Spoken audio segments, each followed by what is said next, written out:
जगन्नाथपुरी के एक राजा थे। कहते हैं कि नित्य जगन्नाथ महाप्रभु का महाप्रसाद उनके यहां आता था।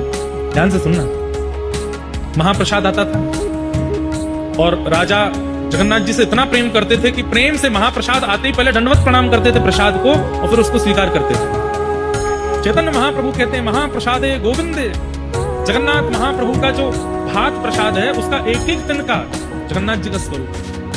तो राजा का नित्य नियम था, जैसे प्रसाद आता तो प्रणाम करते, उसको पाते और फिर अपने क्रिया में लगते।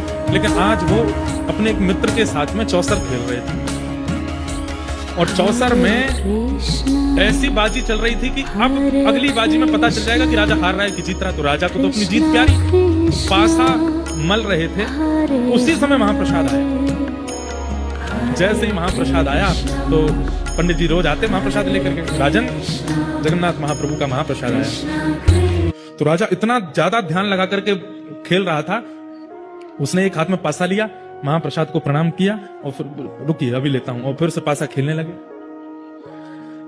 तो पुजारी जी को नित्य का नियम तो पता था राजा का, लेकिन आज का जो व्यवहार था ये पुजारी जी को अच्छा नहीं लगा। बोले बताओ पासा इतना जरूरी है, वो चौसर इतना जरूरी है कि महाप्रसाद को कह दिया रख दो, पाएंगे? थोड़ी देर तो पुजारी जी वहां खड़े रहे, लेकिन राजा हंस हंस करके खेल रहा था, इतना मगन था उसमें।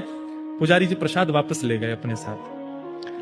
जब खेल पूरा हुआ, राजा जीत गया, हंसा, उठ करके अपने मित्र को हृदय से लगा, आज तो बड़ा आनंद आया खेल में, बड़ा बढ़िया। थोड़ी देर बातचीत हुई, मित्र जब चले गए तो राजा ने तुरंत पूछा वो महाप्रसाद आया था कहाँ है?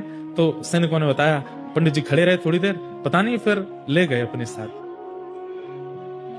राजा दौड़ करके गए पंडित जी के पास, बोले आज आप महाप्रसाद वापस क्यों ले आए?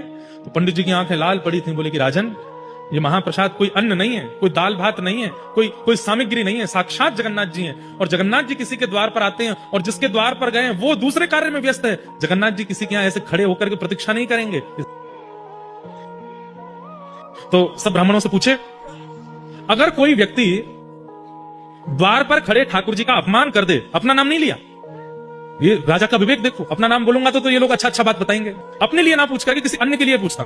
तो राजा ने कहा अगर किसी के द्वार पर भगवान आए हों और जिसके द्वार पर आए वो व्यक्ति ठाकुर जी का अपराध कर दे, अपमान कर दे, तो उसका दंड क्या होना चाहिए? हमें उसको क्या दंड देना चाहिए, ये बता दीजिए।